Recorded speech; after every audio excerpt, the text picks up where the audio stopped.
Hello दोस्तों, आप सभी का वेलकम टू ज्योग्राफी वर्ल्ड में स्वागत है। आज आप सभी को इस वीडियो में भूगोल के अध्यायवार अति महत्वपूर्ण प्रश्नों को लेकर आया हूं। तो चलिए दोस्तों, हम लोग स्टार्ट करते हैं अपने प्रश्न को। यह सेक्शन जनसंख्या वृद्धि से संबंधित है, जो पीजीटी के मानव भूगोल के अंतर्गत दिया गया है। इस सेक्शन में अति महत्वपूर्ण प्रश्न है जो प्रीवियस ईयर के एग्जामों में पूछे गए हैं। वह एग्जाम फिर यूजीसी नेट का हो, पीजीटी का हो, टीजीटी का हो, जीडीसी का हो या हायर एजुकेशन में पूछे गए प्रश्नों का हो, उन सभी का संकलन इस वीडियो के अंतर्गत किया गया है। तो चलिए हम लोग देखते हैं अति महत्वपूर्ण प्रश्नों को।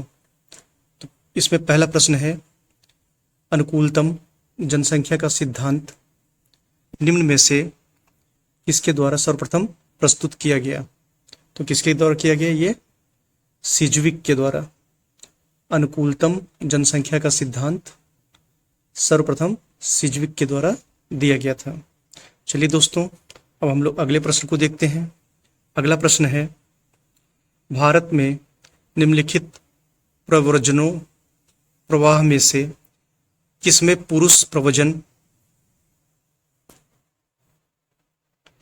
से अधिक स्त्री प्रव्रजन होता है? प्रव्रजन मीन्स प्रवास। तो बताना है कि किसमें जो है स्त्री का जो प्रवास होता है, स्त्रियों का प्रवास वो सबसे ज्यादा होता है। तो होता है गांव से गांव में।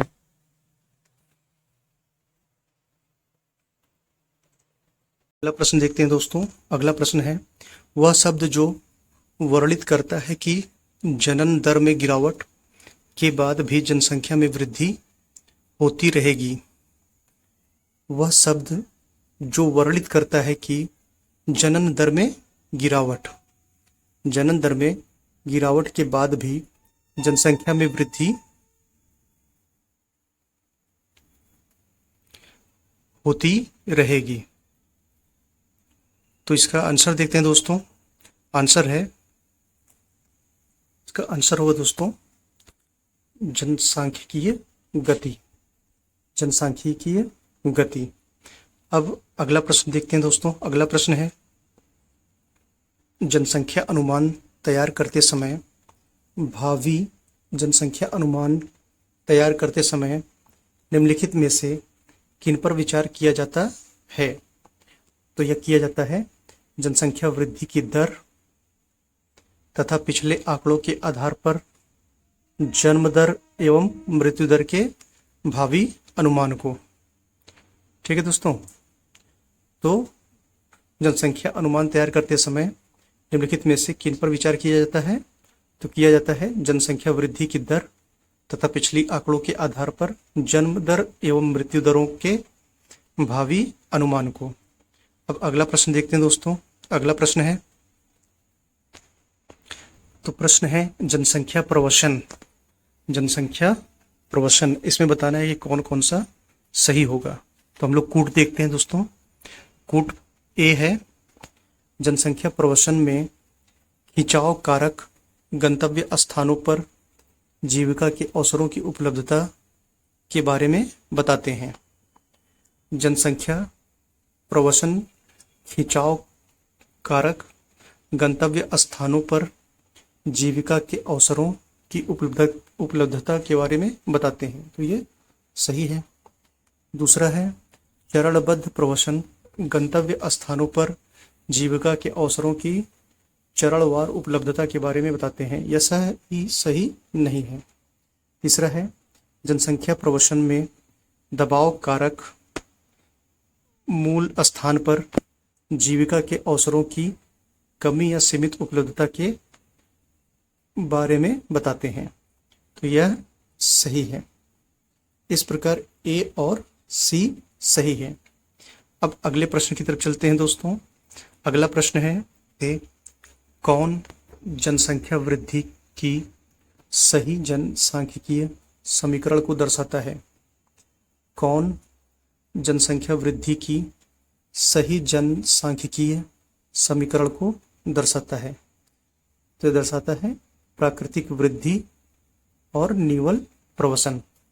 प्राकृतिक वृद्धि और निवल प्रवसन।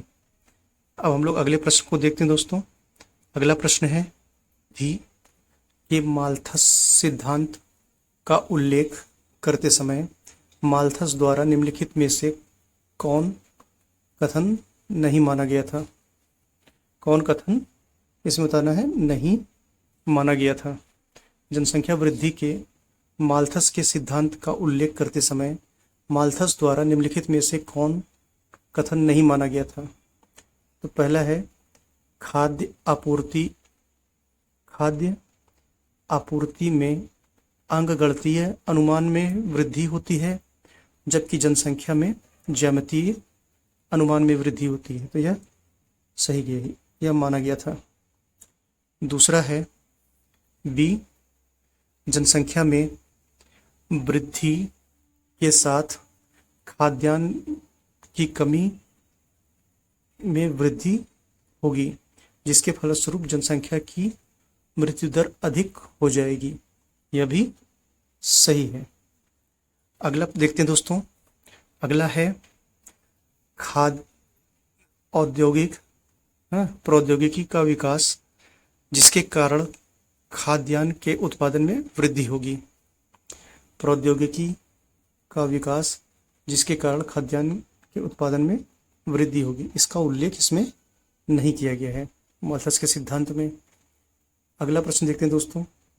अगला ऑप्शन है लोग कुपोषण का शिकार होंगे, जिसकी परिणति उच्च मृत्यु दर होगी। तो यह भी सही है। इस प्रकार उत्तर क्या होगा दोस्तों? उत्तर सी होगा। अब अगला प्रश्न देखते हैं दोस्तों। अगला प्रश्न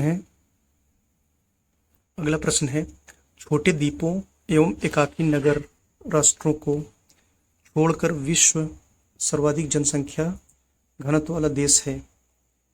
छोटे द्वीपों एकाकी नगर राष्ट्रों को छोड़कर विश्व में सर्वाधिक जनसंख्या घनत्व वाला देश है। तो कौन सा देश है? बांग्लादेश। बांग्लादेश में जनसंख्या घनत्व सबसे ज़्यादा है। अब अगले प्रश्न को देखते हैं दोस्तों। अगला प्रश्न है कथन दिया गया है, कथन और कारण है, इसमें बताना है कौन से सही हैं।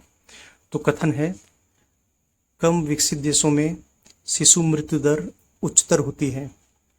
कम विकसित देशों में शिशु मृत्यु दर उच्चतर होती है।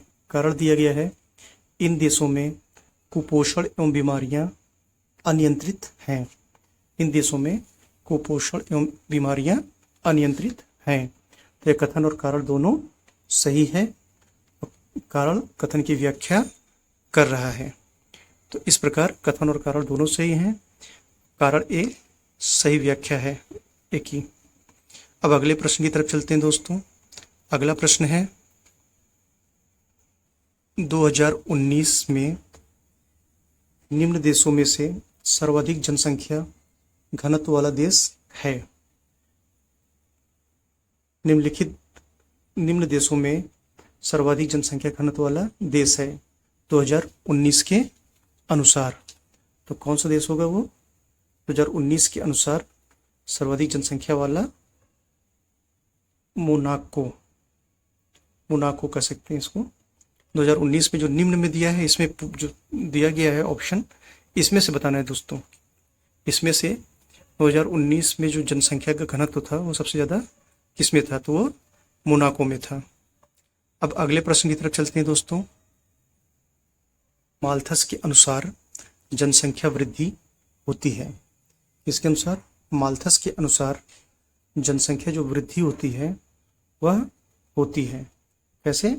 ज्यामितीय दर से। जनसंख्या वृद्धि ज्यामितीय दर से होती है। किसके अनुसार? माल्थस के अनुसार। अब अगले प्रश्न की तरफ चलते हैं। यह सिद्धांत कि जनसंख्या की वृद्धि गुणोत्तर श्रेणी से, जनसंख्या की वृद्धि गुणोत्तर श्रेणी से होती है, जबकि खाद्यान्न सामग्री उत्पादन में समांतर श्रेणी से वृद्धि होती है। जनसंख्या में गुणोत्तर श्रेणी से और खाद्य सामग्री उत्पादन में समांतर श्रेणी से वृद्धि होती है। तो यह संबंधित है, किससे संबंधित है? माल्थस से। माल्थस के अनुसार जनसंख्या वृद्धि गुणोत्तर श्रेणी में बढ़ती है, जबकि खाद्यान्न आपूर्ति समांतर श्रेणी में बढ़ता है। अब अगले प्रश्न की तरफ चलते हैं। यह प्रश्न है दोस्तों, माल्थस के अनुसार किसी प्रदेश की जनसंख्या के 2 गुणा होने में लगने वाला समय है। यानी किसी प्रदेश की जो जनसंख्या है वो 2 गुना कितने समय में हो जाएगी? तो माल्थस ने बताया था यह 25 वर्ष में 2 गुना हो जाएगी। किसी प्रदेश की जनसंख्या के 2 गुना होने में लगने वाला समय है, कितना है? 25 वर्ष। किसने बताया था? ये माल्थस ने बताया था। अब अगले प्रश्न की तरफ चलते हैं। अगला प्रश्न है, शिशु मृत्यु दर के संबंध में कौन सा कथन सही है? शिशु मृत्यु दर के संबंध में कौन सा कथन सही है? 1 वर्ष से कम आयु के बच्चों की मृत्यु संख्या प्रति 1000 जीवित जन्म पर निकाली जाती है। शिशु मृत्यु दर के संबंध में कौन सा कथन सही है?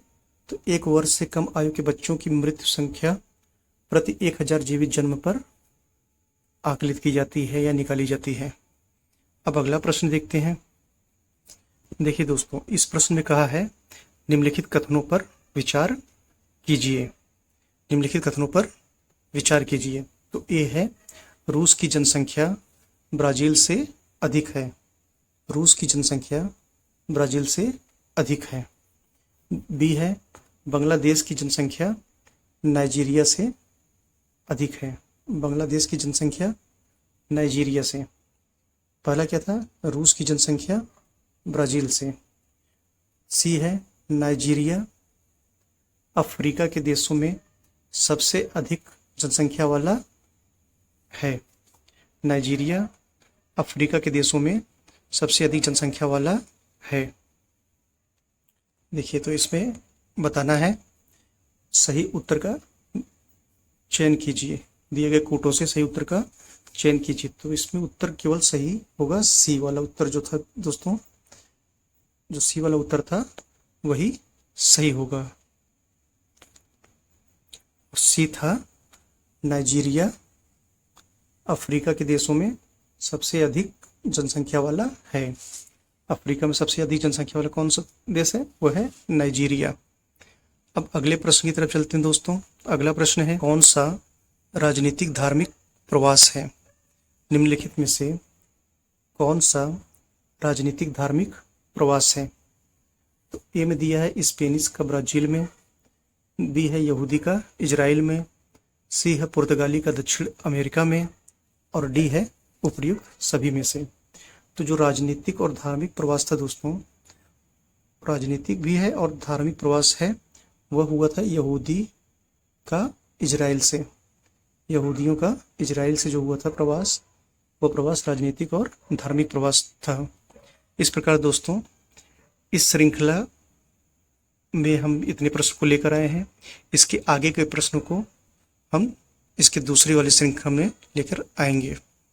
तो ठीक है दोस्तों, यदि इस प्रश्न से आपको कोई लाभ हो रहा हो, इससे आपके ज्ञान में कुछ भी वृद्धि हो रही हो, तो प्लीज़ इसको लाइक करें और चैनल को सब्सक्राइब कर लें तथा अपने दोस्तों में इसको शेयर करें, जैसे उनके ज्ञान में भी वृद्धि हो। ठीक है दोस्तों, थैंक यू। जय हिंद।